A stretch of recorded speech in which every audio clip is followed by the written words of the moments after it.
Well, just in terms of things you maybe hadn't considered when it comes to cyber cover, we hear a lot about silent cyber and the risk of silent cyber. What are your thoughts on that?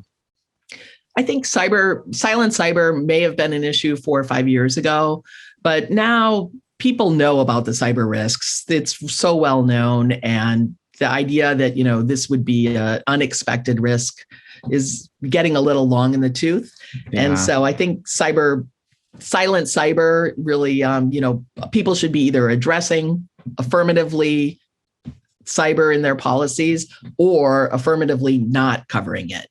But the idea that it's, an unexpected risk is getting a little, little less supported.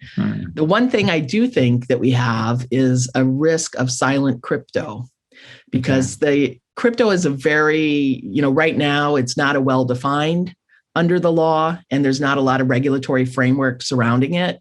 And so as that happens and the regulatory framework gets in place, there'll be a lot more clarity about whether it's property, a security, commodity, money, what exactly it is. And until that happens, it could fall under any number of policies. So I think there's a silent crypto risk, but maybe not a silent cyber risk. Okay, interesting. So I guess crypto risk, just maybe could you give me a little bit more insight into that? What are some of your thoughts on risks that might come out of that? Well, you have these cryptocurrencies that are all trading, they're all lending each other money, and there's a whole network of activity. And as they collapse, which we've seen recently, and the volatility, you could have any number of claims come out, misrepresentation, there's all sorts of claims that might arise out of that. And where are those going to land? Are they going to go under a D&O policy, homeowners policy? If it's property, then it could be a homeowner's policy. There are cases that hold that. Is it a security? Some may be a security, others might not be. There's not a lot of clarity about what these things are.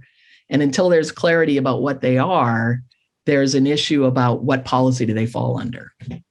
Yeah, that makes sense. It's interesting to see. You sort of get these frothy waves, it's big bubble, and then everybody really jumping in, but there's really a lot of risk associated with that you hadn't thought through.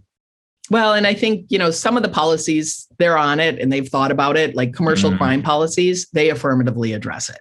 You either buy a policy that covers it or you buy a policy that does not. But a lot of policies, because it's somewhat undefined as to what exactly it is under law, have exposure that maybe they're not thinking about. So I think anytime you have these, high profile failures and volatility, that generates claims. Where those claims are going to land, that's the issue.